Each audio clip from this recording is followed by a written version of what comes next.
This video is brought to you by Surfshark. Hello and welcome to my channel. Rhino here. Today we're digging into the meat of Pastor Dickie's The Problems with Atheism book. I don't think it'll be necessary to watch these videos in the proper order, given how this guy's writing style could best be described as playing a video game that just presents bad Christian apologetics but with the randomizer turned on. Now that said, I am playing apologetics bingo with this book, so if you want to keep track of my bingo progress, then watching in order will be easiest, and I'll leave a card to a playlist that I've made that'll accomplish that for you. Anyway, this is what the bingo squares looked like just after the introduction. We're covering chapters 1 and 2 today, and the rate of squares accumulated drops off significantly here, which, I suppose the intro would naturally hit more of the squares, as ideally an intro is an outline of what you're going to be covering in the book, so in theory we should be pretty close to finish with how many squares we can get. But I still have hope for a full square bingo before we're done, so let's see what he's got for us today. But first, a word from our sponsor, Surfshark. Hey Rhino. Hey Tim. Whoa! You feeling okay, buddy? You're like wearing proper clothes for once. Well, I went to the American Atheist Conference in Phoenix for work, and I haven't had the chance to re-slobify myself yet. But while I was on the road and still working, I realized I had to do something about that public Wi-Fi. It is notoriously unsecure. Yeah, have you tried— And don't worry, I finally took your advice and signed up for Surfshark VPN. Not only did I save a lot of money, I was able to get my work done with the confidence of knowing that my devices were protected from prying eyes. Surfshark VPN was awesome! That's great, Tim. I know, right? It was just as easy to install as you said, with a few clicks, and it covered both the phone and my laptop with no extra fees. It works on Windows, Mac, iOS, and Androids equally well. For those listeners who aren't familiar with Surfshark VPN, tell them more about it. Okay. Surfshark VPN is a virtual private network that keeps your online identity safe by encrypting all the information sent between your devices and the internet. This keeps your personal data protected from big companies and cybercriminals. Surfshark doesn't monitor, track, or store what you do online, which means no connection or activity logs. You're completely anonymous and protected when using public Wi-Fi like at the airport or hotel. Cool. I see you've been paying attention. Yep. Surfshark VPN swaps the real location of your device with a new one by changing your IP address. That way you can travel to any country around the globe, virtually speaking. It has over 3,200 servers in 100 countries. Masking your IP address is essential to becoming private online. Surfshark VPN makes sure that your location and download history aren't linked to your identity. What else can Surfshark VPN do? You can use different servers to get better prices on some goods and services by buying from a different geographic location. You can browse streaming services in different countries to get a wider variety of selections, and so much more. Tell us, Tim, how can listeners go about signing up for Surfshark VPN? For a limited time, listeners can get Surfshark VPN at surfshark.deals/Rhino and use code Rhino at checkout to get 83% off and 3 bonus months for free. Plus, Surfshark offers a 30-day money-back guarantee, so there's no risk to try it out. That's surfshark.deals/RHINO and use code Rhino at checkout to get 83% off the regular price, plus 3 bonus months for free. And remember, by signing up for Surfshark, you're helping to support my channel. Thank you.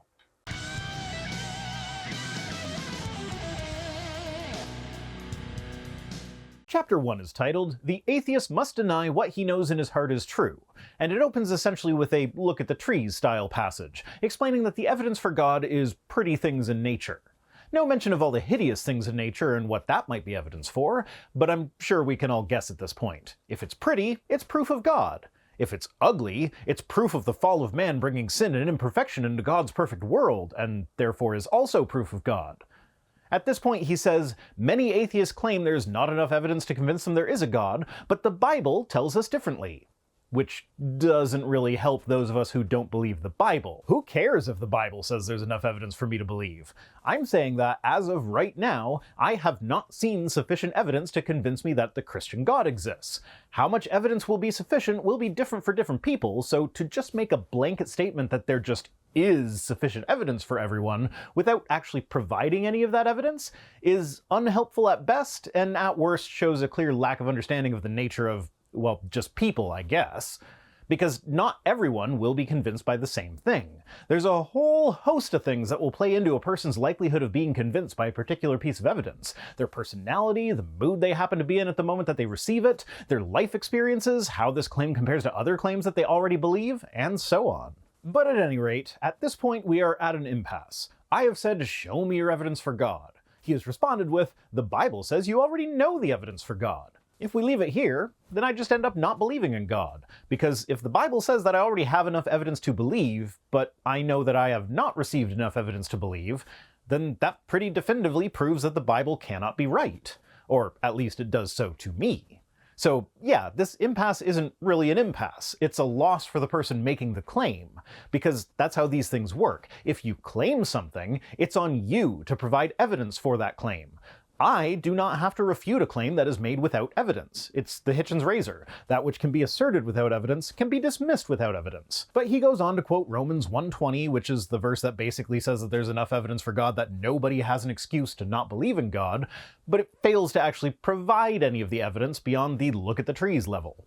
But at this point, Pastor Dickie says something interesting that I have very rarely heard explicitly stated in this way.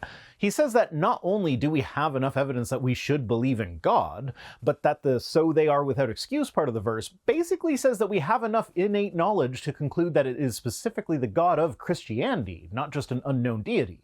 This is interesting to me because one of my typical responses to Romans 1:20 has been to point out that the verse very heavily implies that we don't just have knowledge of any old God, we have knowledge specifically of the Christian God, and if we are without excuse, then it has to be at least enough knowledge that we could come to salvation in Jesus without ever hearing about Christianity from an outside source. And if that is the case, then we would expect that, at least occasionally, but realistically probably in most cases, Christianity would be found existing in cultures that had never had any previous experience with it.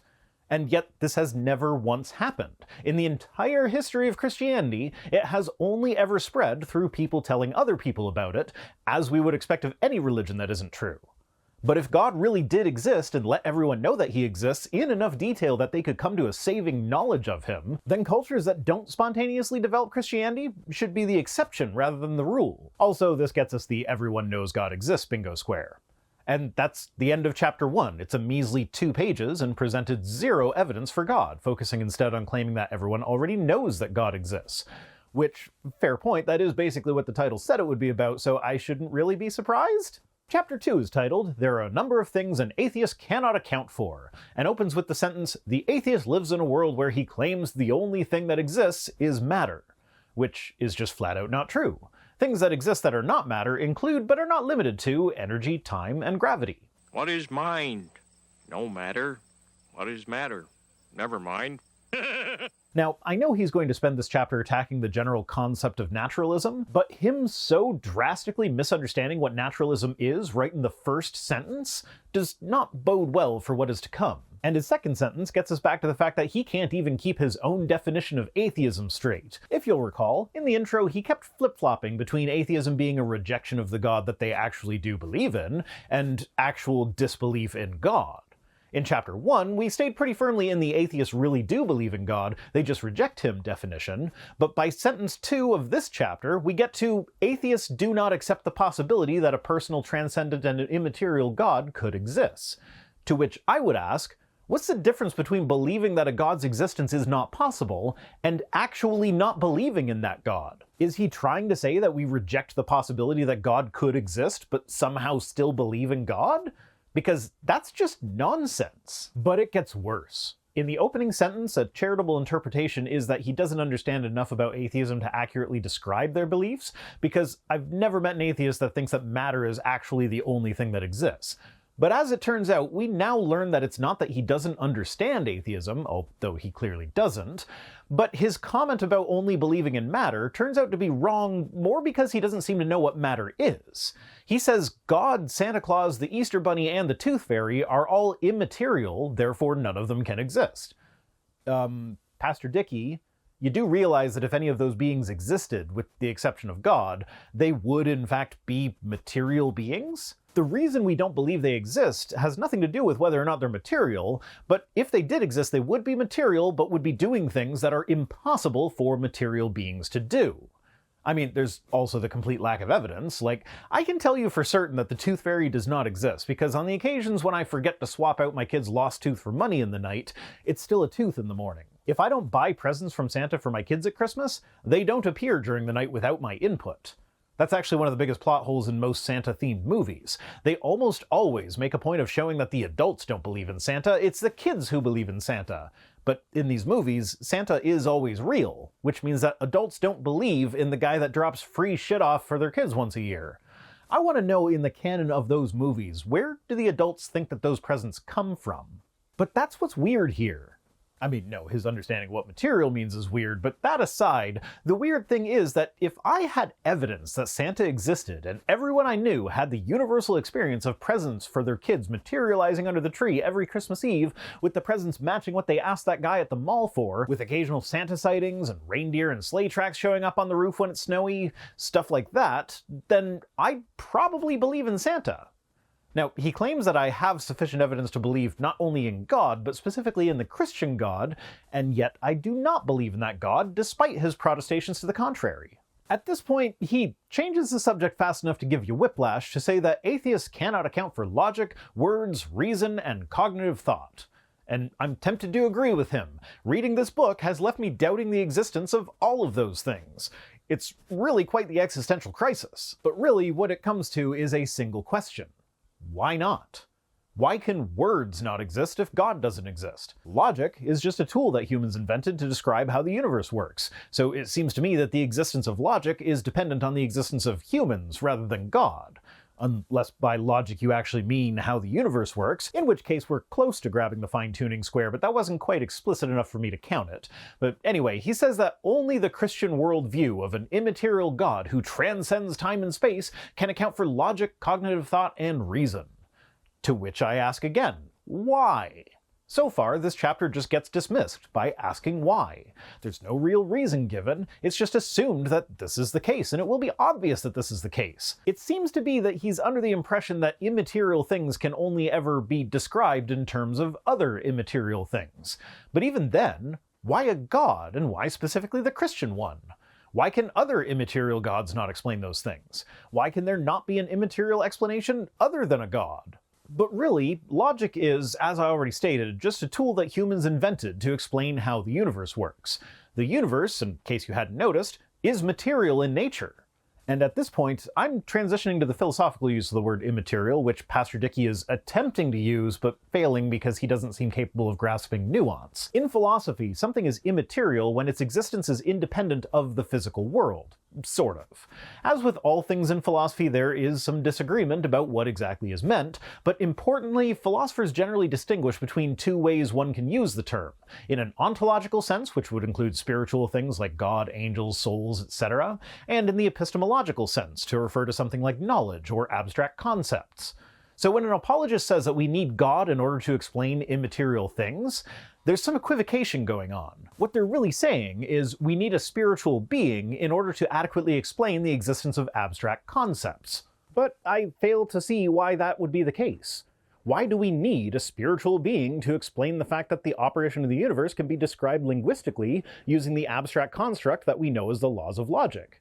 It seems to me that all that is required to accomplish that is the ability to conceptualize things, which I get is part of the category of things covered by this argument, the claim being that our consciousness and ability to think requires the existence of God and souls, but again, I just don't see why. As cognitive psychologist Steven Pinker put it, if we opened up our heads and found that our brains were incredibly simple, clearly incapable of carrying out the complex processes required for consciousness and thought, then that would be evidence that more is required. But as any creationist will be happy to tell you, the human brain is one of the most complex biological systems in all of nature. It stands to reason that a complex system can carry out complex tasks. And what's more, again to borrow from Dr. Pinker, every aspect of consciousness has a physical correlate. We would not expect this to be the case if we rely on a god or a soul to provide consciousness to us, as those things are definitionally immaterial and so would not have physical correlates. As soon as they become physical, they cease to be immaterial. And in one of the most asinine statements he's made so far in this book, and that's really saying something here, is that you can't go to the grocery store and buy 2 pounds of logic, as if whether or not something has its basis in the material world would be determined by whether or not you can buy it at a grocery store. Like, you also can't go to the grocery store and buy 2 pounds of enriched uranium, but I don't think anyone would argue that enriched uranium is immaterial. I understand what he's going for, but it's just a silly thing to say that doesn't actually accomplish anything towards supporting his point. Now, he now claims that atheists use immaterial logic and reasoning to prove that an immaterial God cannot exist, which is somehow supposed to be a problem? I don't understand why that's a problem. The difficulty of proving a negative aside, you can prove or disprove material things by using other material things. Like, if you claim that you saw me win the lottery, money is a material thing. I could disprove that by materially showing you all of my bank account balances. And assuming that we have a way of verifying that I don't have any secret accounts that I was keeping hidden from you, I now have used the material bank statements to disprove the existence of material lottery money in my account. Would that be a problem because I'm using a material thing to disprove another material thing? No, it wouldn't be. He now busts out the classic line that the atheist must borrow from the Christian worldview to prove that the Christian worldview is impossible. But once again, he doesn't explain why. We're just supposed to know that logic and reason come from God. There's no need to elaborate. Never mind that God violates the laws of logic in multiple ways. Now, at this point, I should give a basic background. The laws of logic are as follows. The first one is the law of contradiction. You cannot have a proposition that is both true and false at the same time. So, like, P and not P cannot both be true. The second law of logic is the law of the excluded middle, which is if a proposition is made, that proposition is either true or false. There's no middle ground. And the third law is the law of identity, which is basically a thing is identical to itself. A equals A. If we take a look at my favorite diagram of the Trinity, we can assign letters to each member of the Trinity. The Father can be A, Jesus can be B, the Holy Spirit can be C, and God can be D, because God loves the D. Using the law of identity, we can determine here that A equals D, B equals D, and C equals D, which by extension means that A equals B, A equals C, B equals C, etc., for all. They're all equal to each other. They are all the same thing, according to the law of identity. But then we see from the diagram that A does not equal B or C, B does not equal A or C, and C does not equal A or B. So this violates the law of contradiction, because for all propositions, it is impossible for the proposition to be both true and not true. So for the proposition A equals C, if that is true, then it cannot also be true that A does not equal C. And yet, according to the Trinity, that is the case. And using the law of excluded middle, we can determine that either the proposition A equals C must be true, or it must be false. There is no third option. So, given that the Christian God's very existence violates the laws of logic, can you really say that the atheist has to borrow from the Christian worldview in order to use logic? And at this point, he pulls out the argument from morality, so this gets us our first new bingo square for this chapter. He makes the claim that morality is immaterial and therefore outside the domain of atheistic worldviews. But at this point, I think I should make a distinction that he is obviously unaware of. You see, atheism is not the proposition that the material world is all that exists. It's just the answer to the question, do you believe that a god or gods exist? There are atheists who believe in souls. There are atheists who believe in ghosts. There are atheists who believe in reincarnation. The only qualification there is to call yourself an atheist is to answer the question, do you believe that God exists, with a no. So even if you had a valid point here that a materialist or naturalist cannot account for the immaterial thing that is morality, that doesn't necessarily apply to atheists. But of course, you don't have a valid point. It's perfectly easy to account for moral precepts and laws in atheism. The easiest way to accomplish that is to simply observe the fact that different people from different cultures can have incredibly varied senses of morality, which gives us the impression that there are no universal moral precepts or laws. Morality appears to be the result of nuances of interacting in a society. Now, I'm not going to go into great detail here, but I did make a video specifically about this issue, so I'll leave a link to that if you want a more in-depth analysis of how I think atheists are perfectly able to account for morality. Just as a bit of a teaser to pique your interest in that video, my favorite bit about the moral argument coming from Christian apologists is that when you ask them about the various genocides that God both commanded and committed in the Bible, they waste no time in completely abandoning what they claim as their source of morality in order to borrow from secular consequentialist morality to make God's actions seem more palatable to modern readers who have a very different sense of morality from the people who wrote the Bible. And once again, Pastor Dickie tries to give us whiplash by pivoting suddenly to a misrepresentation of a debate between presuppositional apologist Dr. Greg Bahnsen and Dr. Gordon Stein, where he claims that Dr. Bahnsen's opening statement set forth a presuppositional argument for God's existence that took Dr. Stein completely off guard and left him unable to answer for what he says is the obvious reason. The obvious reason being that atheists cannot account for non-material things like ideas, logic, morality, and cognition. After having listened to the first bit of the debate, Dr. Bahnsen Bonsen does use presuppositionalist tactics, like the transcendental argument for God, but the thing that took Dr. Stein by surprise was not his use of a very typical argument that anyone who debates apologists has heard a million times before, but rather that Dr. Bahnsen came out saying that he would argue for the existence of the Christian God specifically, rather than just the concept of God in general. And he did answer that by explicitly defining the concept of God that he was arguing against, and then arguing against it. I'm going to move on from this part, but I do just want to point out that the presuppositionalist apologists are fully aware that their position rests on assertions that are completely unproven and unfounded by playing this clip from Dr. Bahnsen's opening statement of the debate. He has assumed it in advance, accepting and rejecting all further factual claims in terms of that controlling and unproven assumption. Now, the theist does the very same thing, don't get me wrong. Back to Pastor Dickie, he now reiterates that belief in an immaterial God is unthinkable for those who maintain that only the material world exists, which is an interesting statement coming from someone who says that they believe that atheists actually do secretly believe in God. It seems like he'd want to avoid pointing out that belief in God is unthinkable to people that he asserts already do believe in God. He then uses a lengthy quote from Michael Robinson, reiterating that atheists have to borrow from Christianity to explain things that don't make sense from a Christian perspective for reasons I already explained. Then we get a quote within a quote, as Robinson quotes C.S. Lewis as having said, "I believe in God as I believe that the sun has risen, not because I see it, but because by it I see everything else." Which is an interesting quote, because the thing is, you can just look at the sun. It's not advisable to look directly at it, but there are safe ways to do that, and even without those ways, you still can indirectly see it. So now imagine that we live in a world that receives its light from an unknown and undetectable source. Would we still conclude that the sun exists? Picture a society that develops on a planet with constant thick cloud cover, thick enough that you can't see that there is a source of light behind the clouds, but not so thick as to leave the planet in constant darkness. Before that society develops the ability to fly above the clouds and see that they are orbiting a star, what do you think they would conclude about their light source? Because I don't think that they'd spontaneously come up with the idea of a sun. So we really do believe in the sun not because it provides light to see other things by, but because we can see where that light comes from. We can see the sun. The next quote he introduces by saying that this apologist, who he doesn't name, made these observations about the inability of atheism to account for existence itself, which gives us a second bingo square of this chapter, the cosmological argument. And I'm not terribly interested in the argument itself at this point. It's just the regular old cosmological argument presented as though the position of atheism automatically comes with the position that the universe created itself out of nothing, and in typical Pastor Dickie fashion, he completely misses the point that the person he was quoting is trying to make.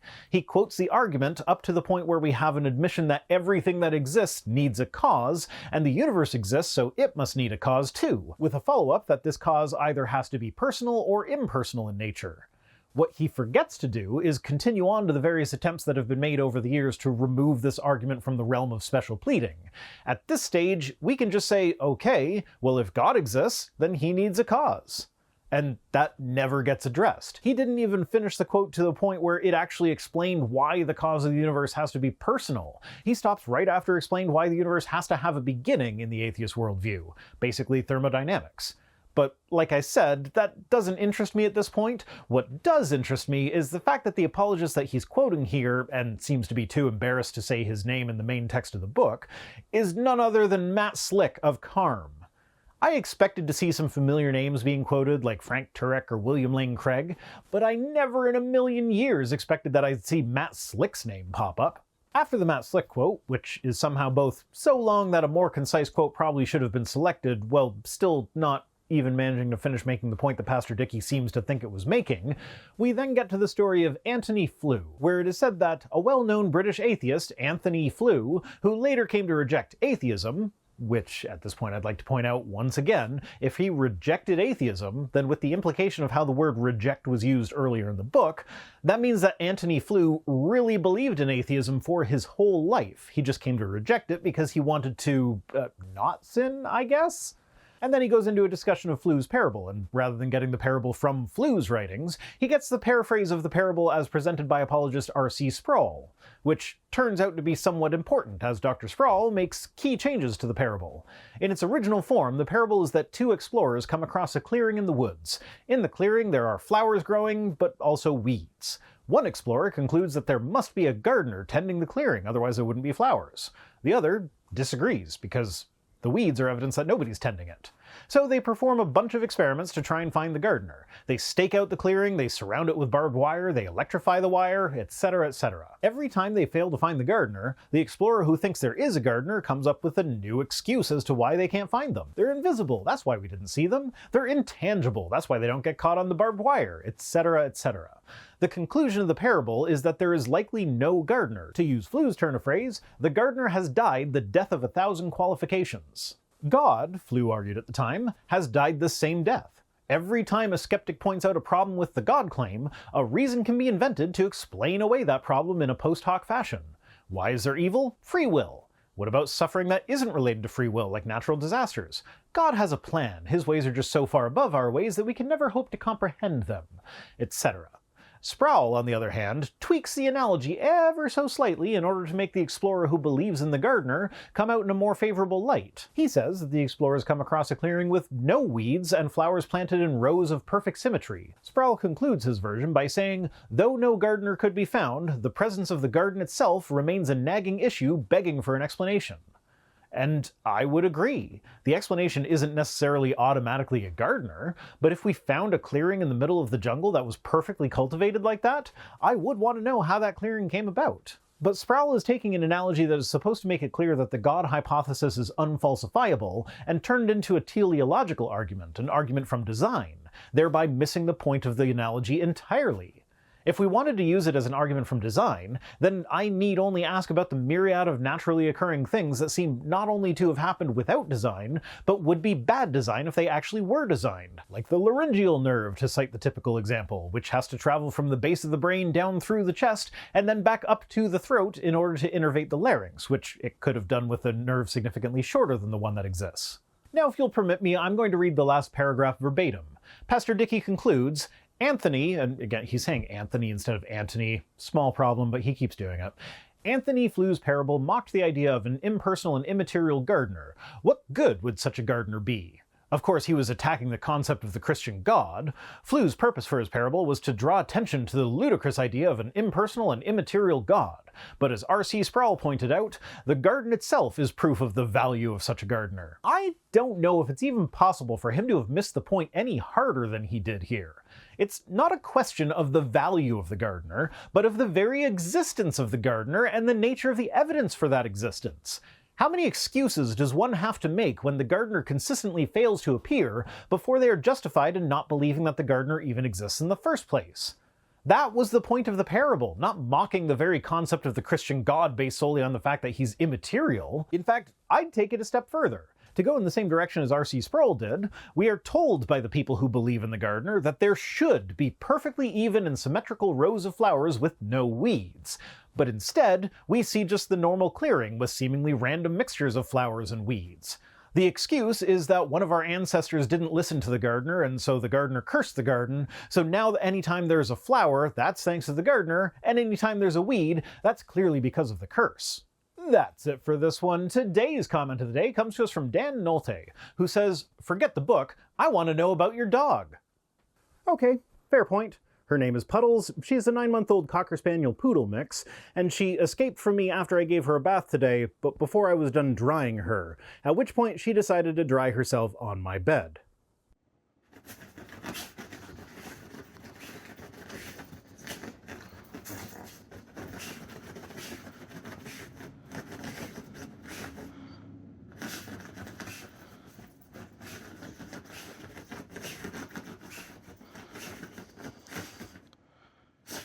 I did wrangle her in eventually, at which point she then went into spa mode and just enjoyed being pampered.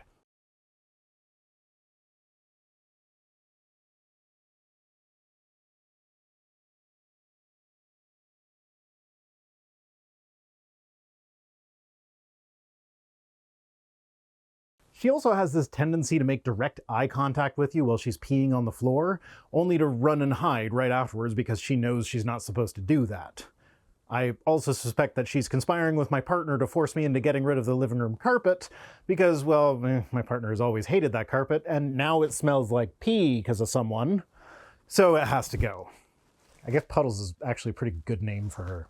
all things considered. She's not smelly today, at least, because she just had a bath. Thanks for watching. Don't forget to go to surfshark.deals/rhino for 83% off a Surfshark subscription with 3 bonus months for free. Thanks to Tim Robertson for being my Patreon and sponsorships manager, and special thanks as always to my patrons, Whiskey Tech Fred, and all the rest, who are the clearing full of weeds and flowers that proves the existence of the gardener that is my channel.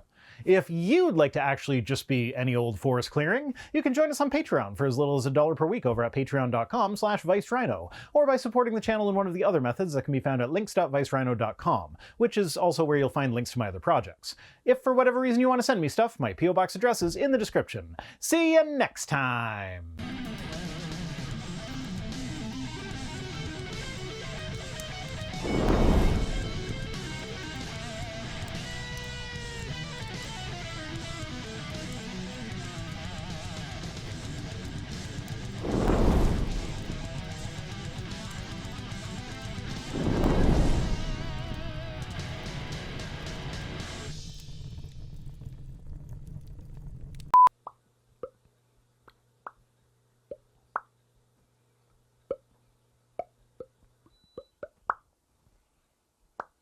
Please don't rest your paw right on the microphone.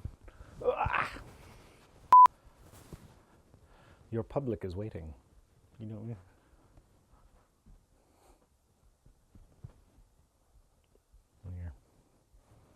There you go.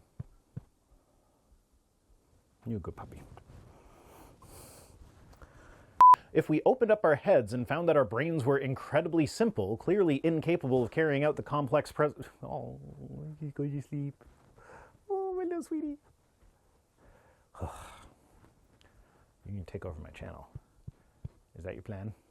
Take over my channel?